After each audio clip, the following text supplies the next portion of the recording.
Class 10th NCERT science में chapter 7वां हमारा नियंत्रण एवं समन्वय। आइए इसके अभ्यास के प्रश्नों को हम लोग हल करते हैं। निम्नलिखित में से कौन सा पादप हार्मोन है? प्लांट हार्मोन कौन सा है? 4 ऑप्शंस दिए गए हैं।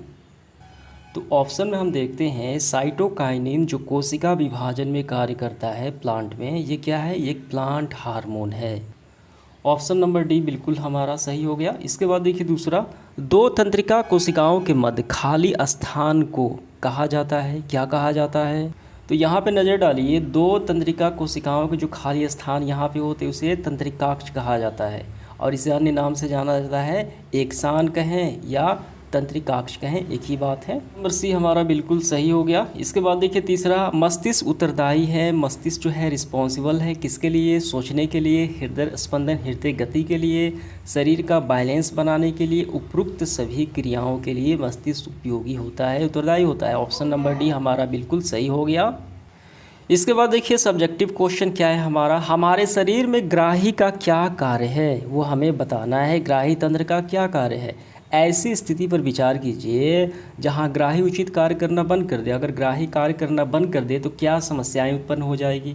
तो सबसे पहले ग्राही का कार्य हम बताएंगे। अगर ग्राही काम करना बंद कर दे तो वो समस्याएं हमें बताना है कौन सी उत्पन्न हो जाए। तो देखिए इसका आंसर हम काफ़ी अच्छे से ऐसे लिखेंगे, ग्राही हमारे ज्ञानेंद्रियों में स्थित एक खास कोशिकाएं होती हैं जो वातावरण से सभी सूचनाएं ढूंढ निकालती हैं और उन्हें केंद्रीय तंत्रिका तंत्र मस्तिष्क तक पहुंचाती हैं।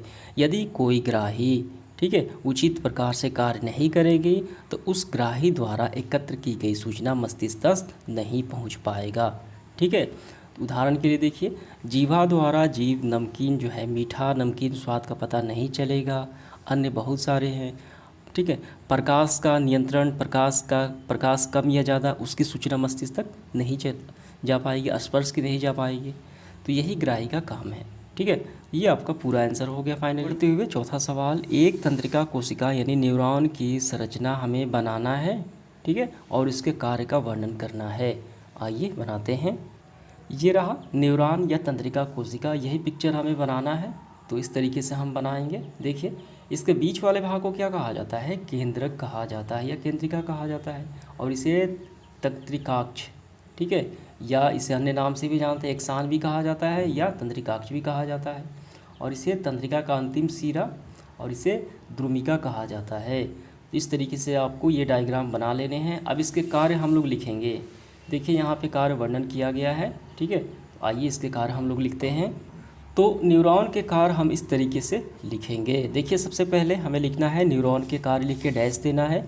तंत्रिका कोशिका या न्यूरॉन एक संगठित जाल का बना होता है जो सूचनाओं को विद्युत आवेग के द्वारा शरीर के एक भाग से दूसरे भाग तक संवहन करता है, पहुंचाता है। खासतौर से मस्तिष्क का, यानी मस्तिष्क से मस्तिष्क तक पहुंचाता है, अर्थात मस्तिष्क से संकेत भेजते और प्राप्त करते हैं। यह कार्य विद्युत रासायनिक संकेतों द्वारा संपन्न होता है। तंत्रिका कोशिका तंत्रिका तंत्र के प्रमुख भाग होते हैं जिसमें मस्तिष्क, मेरु, रज्जु शामिल हैं। ये मस्तिष्क के अंग हो गए जो किसी चीज़ के स्पर्श से छूने, ध्वनि या प्रकाश के होने पर ये तंत्रिका कोशिका संकेत मेरु, रज्जु और मस्तिष्क को भेजते हैं। तो यही कार्य हो गया तंत्रिका कोशिका यानी न्यूरॉन का। समझ में आ गया? तो ये आपका आंसर होगा। इसके बाद देखिए 6 नंबर सवाल, पादप में प्लांट में प्रकाशानुवर्तन किस प्रकार होता है? काफ़ी आसान सवाल है और काफ़ी इम्पोर्टेंट भी है ये। देखिए यहाँ पे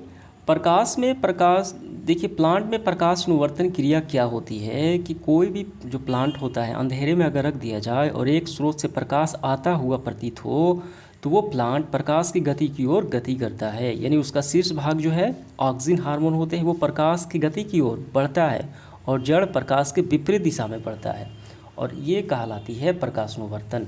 तो आइए इसका आंसर लिखते हैं।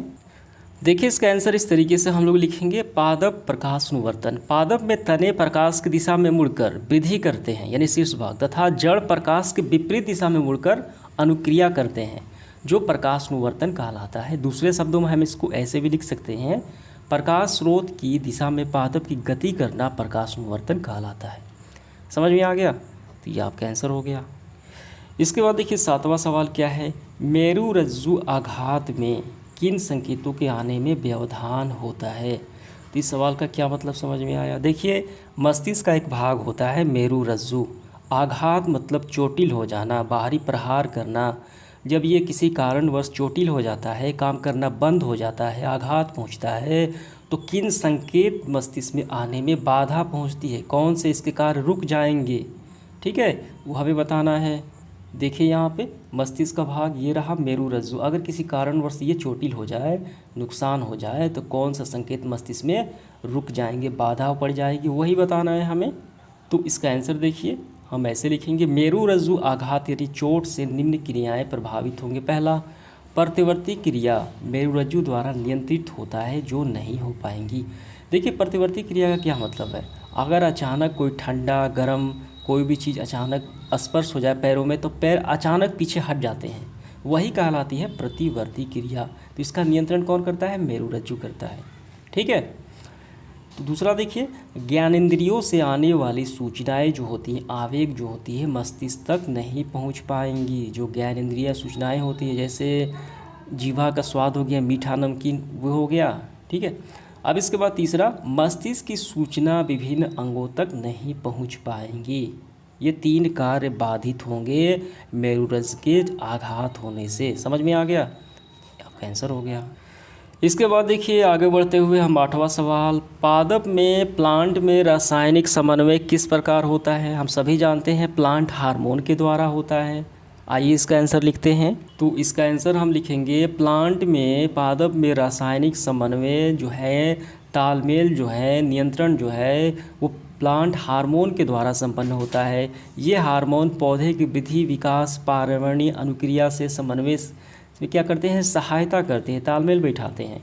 प्रमुख प्लांट हार्मोन देखिए, ऑक्सिन जो शीर्ष प्रभाग में वृद्धि का कार्य करता है, जिब्रेलिन ये भी वृद्धि का कार्य करता है तने की, साइटोकाइनिन ये कोशिका विभाजन का कार्य करते हैं, एब्सिसिक अम्ल पत्तियों के मुरझाने का कार्य करता है, और एथिलीन जो है फलों के पकाने का कार्य करता है। समझ में आ गया। तो इस तरीके से ये सहायता प्रदान करते हैं समन्वय में प्लांट के। आंसर हो गया आपका। आगे बढ़ते हुए देखिए अगला सवाल हमारा क्या है, एक जीव में नियंत्रण एवं समन्वय के तंत्र से क्या आवश्यकता है। एक जीव है, उसके अंगों के नियंत्रण करना, समन्वय यानी तालमेल बैठाना में तंत्र की क्या आवश्यकता है, कौन से तंत्र की आवश्यकता होती है, वो बताना है हमें। तो इसका आंसर हम लिखेंगे, जीवों के नियंत्रण एवं समन्वय को कार्य जो है वो तंत्रिका, ठीक है, तंत्रिका कोशिका यानी न्यूरॉन, पेशी ऊतक और हार्मोन द्वारा संपन्न होता है। यानी 3 चीज़ें हैं, मस्तिष्क भी हो जाएगा इसमें, तथा पादपों में, प्लांट में किस में होता है, ये प्लांट में हार्मोन के द्वारा ही नियंत्रण और समन्वय होता है, लेकिन जंतुओं में ये 3 चीज़ों से होता है, ठीक है। यदि जीवों में समन्वय तंत्र नहीं होगा तो ये सभी अंग कोशिकाएं स्वतंत्र रूप से कार्य करेंगे, इनका नियंत्रण नहीं कर पाएंगे, अलग अलग समय पे अलग अलग कार्य करेंगी। देखिए अभी हम बोल भी रहे हैं, लिख भी रहे हैं, सुन भी रहे हैं, ठीक है, और ध्यान भी दे रहे हैं, यानी सभी काम एक साथ कर रहे हैं, उसका नियंत्रण कर रहे हैं। लेकिन अगर ये नहीं होंगे तो सभी स्वतंत्र हो जाएंगी, हमें इच्छित परिणाम नहीं मिलेंगे। तो इसका आंसर हो गया। 10 नंबर देखिए क्या है, अनैच्छिक क्रियाएं तथा प्रतिवर्ती क्रियाएं एक दूसरे से किस प्रकार भिन्न हैं। काफ़ी सिंपल सवाल और काफ़ी इम्पोर्टेंट भी है। अनैच्छिक क्रियाएं का मतलब होता है वैसी क्रियाएं जिनका हम नियंत्रण नहीं कर पाएँ, जैसे श्वास लेना, हृदय गति, ठीक है, भोजन का पाचन, हम उसको नियंत्रण नहीं कर सकते हैं, वो हमेशा चलती ही रहती है, ठीक है। और प्रतिवर्ती क्रियाएं, ये बाहरी क्रियाएं, तो किस तरीके से भिन्न है वो बताना है। देखिए इसका आंसर हम इस तरीके से लिखेंगे, अनैच्छिक क्रियाएं तथा प्रतिवर्ती क्रियाएं एक दूसरे से निम्न प्रकार से भिन्न है। पहले हम लिखेंगे अनैच्छिक क्रियाएं, उसके बाद प्रतिवर्ती क्रियाएं अलग अलग खंडों में। पहला है वे क्रियाएं जो हम नियंत्रण नहीं कर पा सकते हैं, जैसे सांस लेना, हृदय गति, भोजन पाचन। दूसरा देखिए इसी में, वे क्रियाएं जो बाहरी उद्दीपन से प्रतिवर्ती क्रियाएं होती है, जैसे शरीर में कोई बाहरी चीज़ का स्पर्श होना, तो वो ठंडा या गर्म हम उसको अनुभव कर सकते हैं स्पर्श के माध्यम से, वो कोई प्रतिवर्ती क्रियाएं, ठीक है।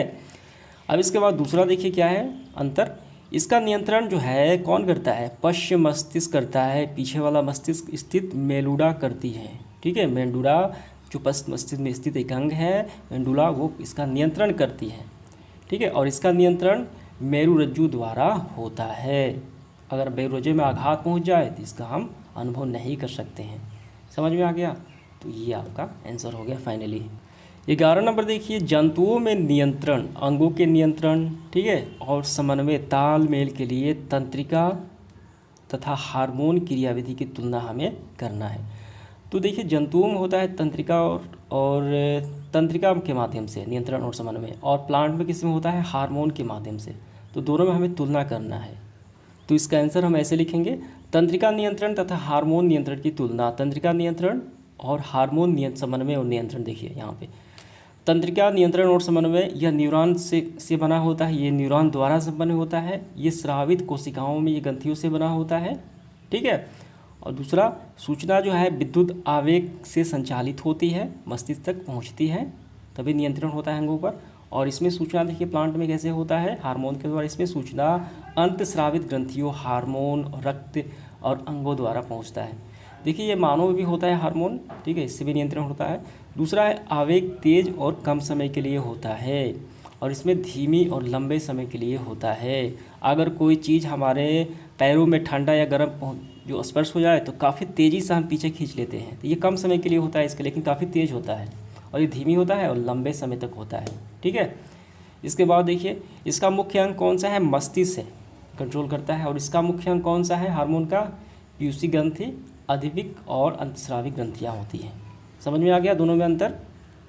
इसके बाद इस सेशन का आखिरी सवाल, छुई मुई पादप में, प्लांट में एक प्रकार की प्लांट है, पौधा है, उसकी गति जो है और हमारे पैरों यानी टांगों की गति से किस तरीके से अंतर है। तो आइए हम लोग इसका आंसर मैं यहाँ पे स्क्रीनशॉट लगा देता हूँ, वहीं से आपको कर लेने हैं। समझ में आ गया।